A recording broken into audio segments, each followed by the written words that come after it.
अस्सलाम वालेकुम, welcome to farm and form. आज की वीडियो में हम ये सीखेंगे कि टैबलेट की जो प्रॉपर्टीज होती हैं, जिसमें टैबलेट हार्डनेस आती है, टैबलेट शेप आती है, ये हमारे टैबलेट कोटिंग के प्रोसेस को कैसे इंपैक्ट करती है। मीन टैबलेट हार्डनेस का क्या रोल होता है ड्यूरिंग टैबलेट कोटिंग प्रोसेस, और टैबलेट जो शेप होती है उसका क्या रोल होता है ड्यूरिंग टैबलेट कोटिंग प्रोसेस। तो आपको अगर नहीं पता टैबलेट कोटिंग क्या होती है, तो बहुत सी टैबलेट के ऊपर हम एक थिन लेयर चढ़ा रहे होते हैं पॉलीमर की, जिसके डिफरेंट फंक्शन होते हैं using the conventional and perforated tablet coating pans. अगर आपने टैबलेट कोटिंग के ऊपर, टैबलेट कोटिंग के पर्पस के ऊपर, टाइप्स के ऊपर, डिफेक्ट्स के ऊपर कंप्लीट नॉलेज हासिल करना है, तो आपको ये मिलेगा डिस्क्रिप्शन में अवेलेबल डिफरेंट वीडियो लिंक्स के थ्रू। यहाँ पे हम सिर्फ डिस्कस करेंगे हार्डनेस और जो शेप का इंपैक्ट आता है, कैसे ये इन्फ्लुएंस कर रही होती है हमारे टैबलेट कोटिंग प्रोसेस के ऊपर, इसको हम सिर्फ डिस्कस करेंगे। चैनल पे नए हैं तो सब्सक्राइब कर लें। सबसे पहले देखते हैं टैबलेट हार्डनेस कैसे असर डालती है हमारे कोटिंग के प्रोसेस के ऊपर। अब टैबलेट हार्डनेस होती क्या है? टैबलेट हार्डनेस मीन हमारी टैबलेट कितनी हार्ड होगी, कितनी स्ट्रॉन्ग होगी, इसको हम बोलते हैं टैबलेट हार्डनेस।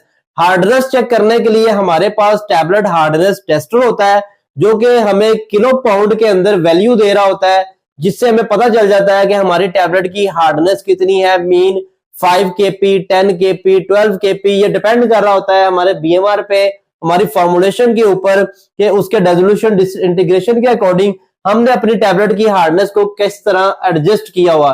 अब ये नेक्स्ट हमारे जो प्रोसेस होते हैं टैबलेट कोटिंग के, उसके ऊपर बहुत ही इंपॉर्टेंट इंपैक्ट डाल रही होती है कि अगर जब हम टैबलेट को टैबलेट कोटिंग पैन के अंदर डालेंगे और पैन्स को रोटेट करेंगे, कोटिंग का प्रोसेस ये होता है कि आपने अपने टैबलेट्स को पैन के अंदर ऐड करना है।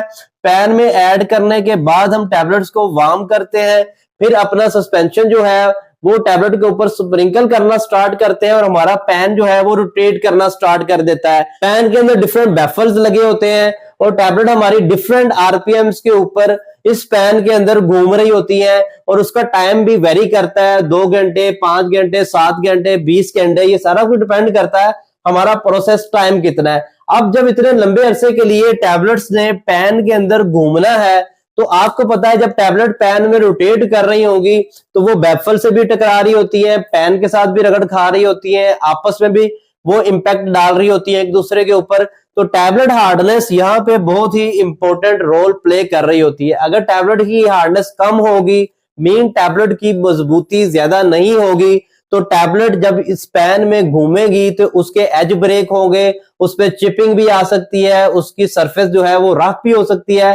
तो हमें टैबलेट की हार्डनेस को इतना अच्छा और इतना मजबूत रखना चाहिए कि जब वो पैन में घूम रही हो तो उसके किनारे ना टूटे, उसके एजेस ब्रेक ना हो, उसकी जो शेप है वो खराब ना हो। अब दूसरा जो इंपैक्ट आता है टैबलेट हार्डनेस का, वो ये आता है कि हमारे पास जो कोटिंग होती है उसमें डिफरेंट सॉल्वेंट्स यूज होते हैं।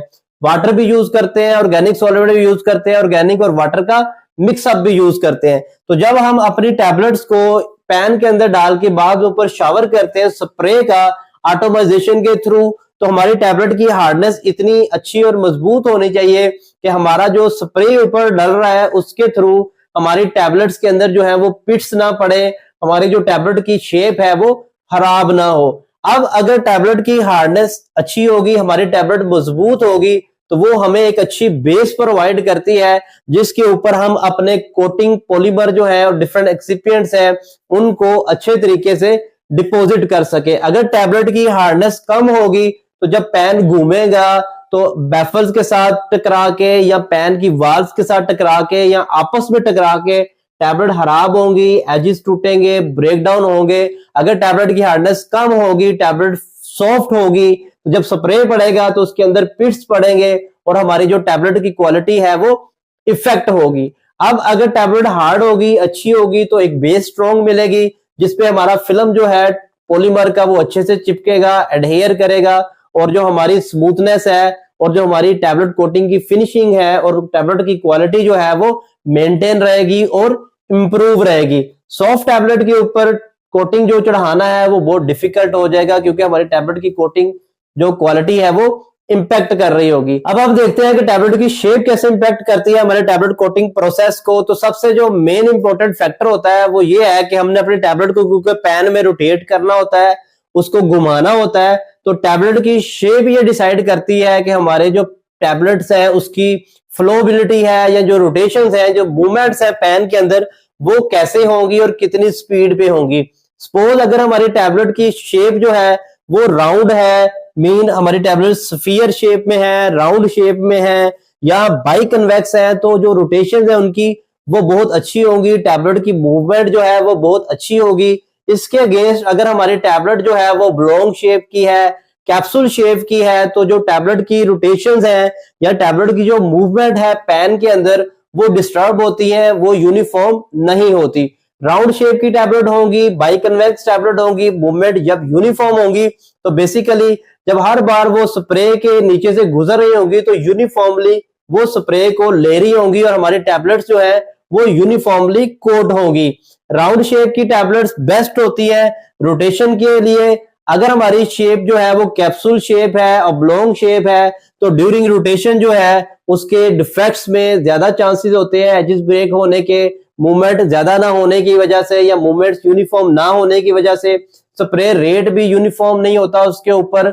और सबसे जो मेन चीज होती है कि अगर हमारी टैबलेट की जो शेप है वो कैप्सूल शेप है तो जो फ्लैट एरिया होता है साइड्स वाला, उसका सरफेस एरिया क्योंकि ज्यादा होता है तो टैबलेट्स आपस में जुड़ जाती है साइड बाय साइड, और इस डिफेक्ट को हम बोल रहे होते हैं ट्विनिंग।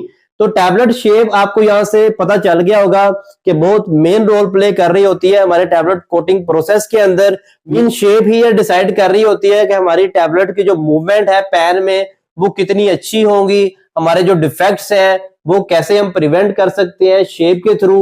अब अगर ओब्लॉन्ग शेप या कैप्सूल शेप अगर टैबलेट आप यूज कर रहे हैं तो नो डाउट हम कोटिंग प्रोसेस तो कंप्लीट कर रहे होते हैं, लेकिन हमें वहां पे ज्यादा विजिलेंट रहना पड़ता है, अपने पेन्स की मूवमेंट्स को, आरपीएम्स को ज्यादा बेहतर तरीके से हमें कंट्रोल करना पड़ता है। तो उम्मीद है इस छोटी सी वीडियो से आपको समझ आ गई होगी कि टैबलेट की हार्डनेस और जो शेप है वो कैसे इंपैक्ट कर रही होती है हमारे टैबलेट कोटिंग के प्रोसेस को। अगर आपको वीडियो अच्छी लगी हो तो चैनल को सब्सक्राइब करें, वीडियो आगे शेयर करें। अगली वीडियो तक के लिए इजाजत दें। अल्लाह हाफिज।